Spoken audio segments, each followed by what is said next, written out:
قعودا وعلى جنوبهم ويتفكرون في خلق السماوات والارض۔ عقل رکھنے والوں کی تعریف کرتے ہوئے فرمایا ہے کہ یہ وہ لوگ ہیں جو اللہ تعالیٰ کا ذکر کرتے ہیں کھڑے بھی، بیٹھے بھی اور لیٹے بھی، اور آسمانوں اور زمین کی تخلیق کے بارے میں غور کرتے ہیں۔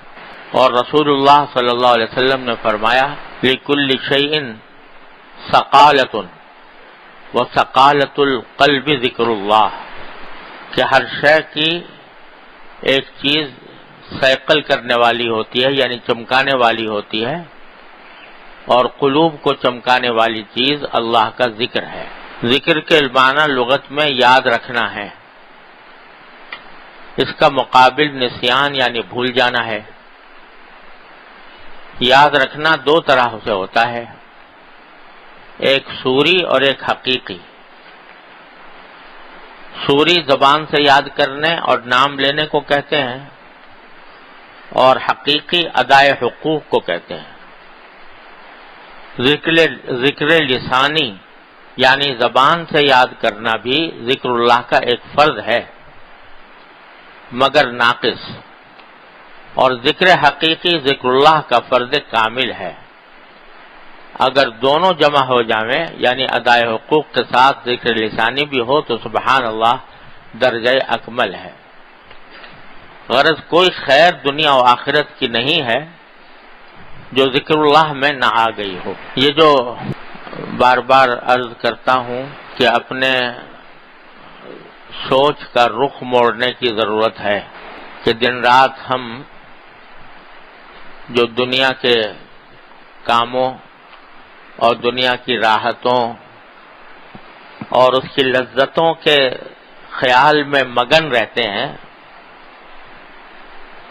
ان خیالات کا رخ اللہ جل جلالہ کی طرف، اللہ تبارک و تعالی کے ذکر کی طرف اور اللہ تبارک و تعالی کی نعمتوں کی طرف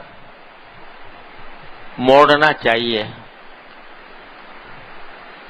اور اس رخ موڑنے کے نتیجے میں انشاءاللہ اللہ تبارک و تعالی کے سے دن بدن قرب حاصل ہوگا۔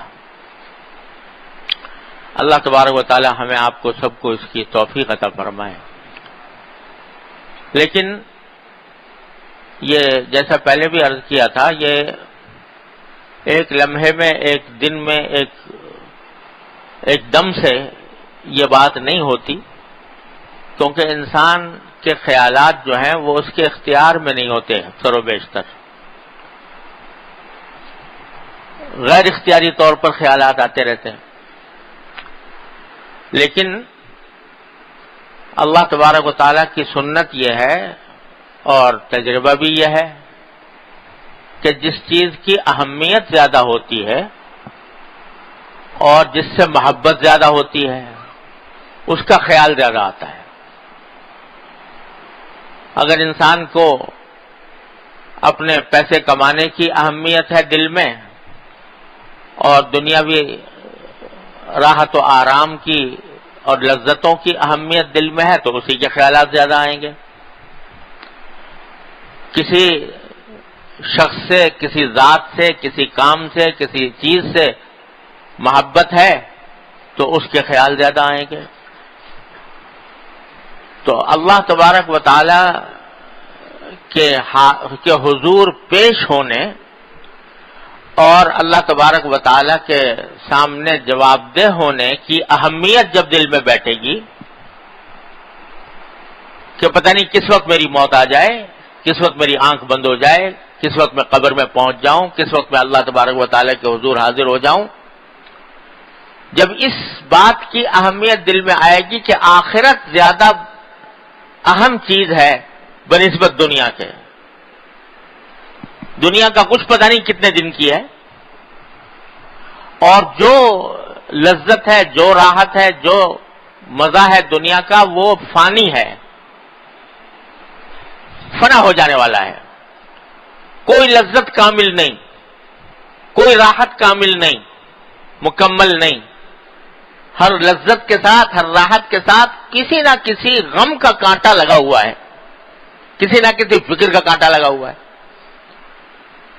بڑے سے بڑا صاحب اقتدار، بڑے سے بڑا سرمایہ دار، مالدار، دولت مند، جس کو دنیا کی ساری راحتیں بظاہر میسر ہیں، لیکن اس کو بھی غم سے اور فکر سے چھٹکارا نہیں. بلکہ عام طور سے دیکھا ہے گیا جتنا زیادہ آدمی کی دولت ہوتی ہے، جتنی جائیدادیں ہوتی ہیں، جتنا تجارت وسیع ہوتی ہے، کاروبار بڑا ہوتا ہے، اتنے ہی غم زیادہ ہوتے ہیں، اتنی فکریں زیادہ ہوتی ہیں. چھن نہ جائے، یہ نہ ہو جائے، وہ نہ ہو جائے. ہر رات دن رات آدمی اس فکر میں مبتلا رہتا ہے. تو دنیا کی نہ کوئی راحت مکمل اور نہ کوئی لذت مکمل، ہر ایک کے ساتھ غم کا، فکر کا کانٹا لگا ہوا ہے. اور آخرت اول تو دائمی، ہمیشہ کے لیے ہے، کبھی ختم نہ ہونے والی. اور اس میں اگر اللہ تبارک و تعالی اپنے فضل و کرم سے، اپنی رحمت سے نواز دیں اور اہل جنت میں شامل فرما لیں، تو صرف ایک نعمت کا آپ تصور کیجئے جو قرآن کریم نے بیان فرمائی، لا خوف علیہم ولا هم یحزنون. اور بھی کچھ نہ ہو، صرف یہ نعمت کہ نہ کوئی خوف، آئندہ کا کوئی خوف نہیں، یہ ہو جائے گا وہ ہو جائے گا، کوئی فکر نہیں، خوف نہیں، ولا هم یحزنون، اور نہ کبھی غم ہے کہ پیچھے کیا ہوا تھا کیا نہیں ہوا تھا. سب غم مٹ گئے، سارے خوف مٹ گئے. اور کچھ بھی نہ ہو تو انسان کا خوف اور غم سے خالی ہو جانا یہ اتنی بڑی عظیم نعمت ہے کہ آج ہم اس کی کا تصور بھی نہیں کر سکتے. اس واسطے کبھی لمحہ کوئی ایسا آیا نہیں زندگی میں کسی بھی انسان پر کہ نہ اس کو خوف ہو اور نہ حزن ہو، نہ کوئی غم ہو. ایسا لمحہ آج تک کسی انسان پر آیا نہیں. تو جب ایسی کیفیت ہو جائے کہ نہ خوف ہو، نہ حزن ہو، نہ غم ہو، تو اور یہ نعمت ہی اتنی بڑی ہے کہ کچھ اس کا حد و حساب نہیں. تو اگر اللہ تبارک و تعالی آخرت کی اہمیت دل میں ڈال دے، جس کو قرآن کریم میں فرمایا کہ وہ تؤثرون حیات الدنیا والآخرۃ خیر وابقی، تم دنیاوی زندگی کو ترجیح دیتے رہتے ہو ہر وقت، حالانکہ آخرت خیر بھی ہے، یعنی سراپا خیر ہے، اس میں کوئی شر کی آمیزش نہیں، راحت ہی راحت ہے، لطف ہی لطف ہے، اور لذت ہی لذت ہے. وہ خیر بھی ہے، وابقا، اور پائیدار بھی ہے کہ ہمیشہ رہنے والی، کبھی ختم نہیں ہونے والی. تو اللہ تبارک و تعالی اپنے فضل و کرم سے آخرت کی اہمیت اگر دل میں بٹھا دے تو پھر جس چیز کی اہمیت ہوتی ہے اس کا خیال بھی زیادہ آتا ہے کہ اس کو میں درست کروں، اس کو بہتر کروں. دوسرے، محبت، اللہ جل جلالہ اپنے فضل و کرم سے اپنی محبت عطا فرما دیں، اور دعا مانگتے رہنا چاہیے کہ اللہ اپنی رحمت عطا، اپنی محبت عطا، اللہم ارزقنی حبک وحب من یحبک. اے اللہ اپنی محبت عطا فرما اور جو آپ سے محبت کرتے ہوں ان کی محبت عطا فرما. تو محبت اللہ تبارک و تعالی عطا فرما دے تو جس چیز کی محبت ہوتی ہے اس کا خیال زیادہ آتا ہے، اس کا خیال زیادہ آتا ہے. تو اس لیے دو چیزیں ضروری ہیں اپنے خیالات کا رخ تبدیل کرنے کے لیے، ایک آخرت کی اہمیت اور دوسرے اللہ تبارک و تعالی کی محبت. ان دونوں چیزوں کو پیدا کرنے کے لیے ایک چیز ہے جو معین اور معاون ہوتی ہے، مددگار ہوتی ہے، اور وہ ہے ذکر لسانی، اللہ تعالیٰ کا ذکر. جتنا جتنا اللہ تعالیٰ کا ذکر کیا جائے گا اتنا ہی اللہ تبارک و تعالیٰ سے قرب بڑھے گا، قرآن کریم نے فرمایا کہ اذکرونی اذکرکم، میرا ذکر کیا کرو، میری یاد کیا کرو تو میں تمہیں یاد کروں گا۔ جب اللہ یاد کرے، اللہ تبارک و تعالی یاد کریں کسی کو تو پھر اس کو اپنا قرب بھی عطا فرمائیں گے۔ اس لیے اس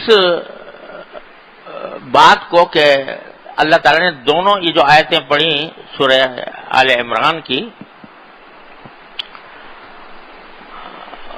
کہ الذین یذکرون اللہ قیاما وقعودا وعلی جنوبہم وَيَتَفَكَّرُونَ فِي خَلْقِ السَّمَاوَاتِ وَالْأَرْضِ، دونوں چیزوں کو ساتھ ساتھ ذکر کیا اللہ تبارک و تعالی نے کہ یہ فرمایا ان فی ذلک لآیات لأولی الالباب، نشانیاں ہیں عقل رکھنے والوں کے لیے۔ عقل رکھنے والا کون ہے؟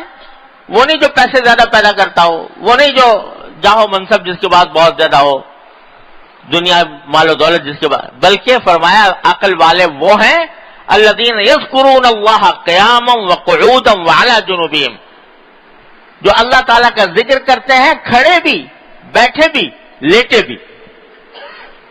وَيَتَفَكَّرُونَ فِي خَلْقِ السَّمَاوَاتِ وَالْأَرْضِ، اور غور کرتے ہیں آسمان و زمین کی تخلیق میں کہ یہ اللہ تعالیٰ نے بیکار پیدا، ربنا ما خلقت ھذا باطلا، پروردگار یہ چیزیں، یہ آسمان، یہ زمین، یہ چاند، یہ سورج، یہ ہوائیں، یہ سمندر، یہ پہاڑ، یہ پوری کائنات، یہ آپ نے بے فائدہ پیدا نہیں کر دی،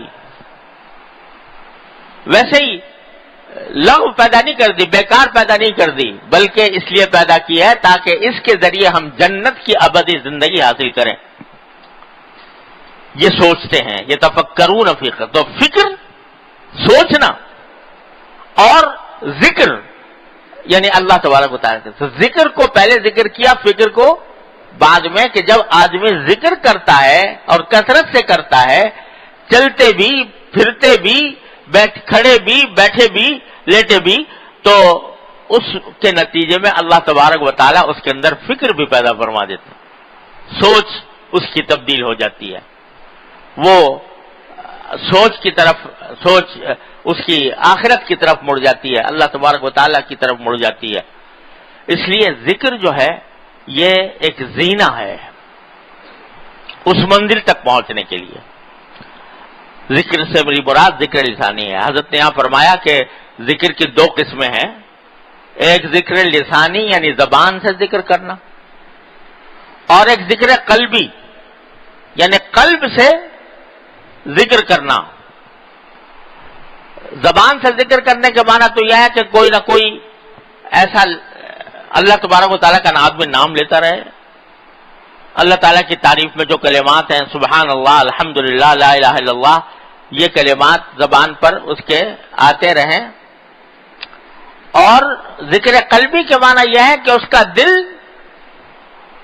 اللہ تبارک و تعالیٰ کی طرف لگا ہوا ہو، اور اس کا مظاہرہ اس طرح ہوتا ہے کہ جتنے اس کے ذمہ حقوق ہیں سب ادا کرے، اللہ تعالیٰ کے حقوق ادا کرے، اپنے بندوں کے جو حقوق اللہ تبارک و تعالیٰ نے اس کے ذمہ رکھے ہیں ان کو ادا کرے، اور اللہ کی رضا کے لیے ادا کرے۔ تو یہ ذکر قلبی کا ایک بڑا وسیع مفہوم ہے، لیکن زینہ اس کا یہ ذکر لسانی ہے۔